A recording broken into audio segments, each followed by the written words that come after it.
The Porsche 356 Speedster is a true vintage icon, beloved by car enthusiasts worldwide.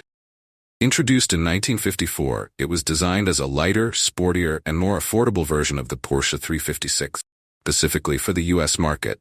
Its sleek, minimalist design, low, curved windshield, no-frills interior, and signature bathtub shape made it an instant hit among both racers and Hollywood stars. What makes the 356 Speedster special is its raw driving experience. With no luxury features and weighing under 2,000 pounds, the car was all about agility and handling.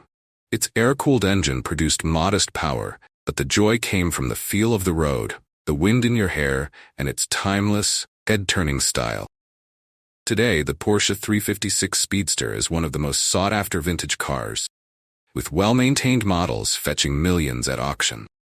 It's not just a car, it's a symbol of classic, carefree driving and a piece of Porsche's storied legacy.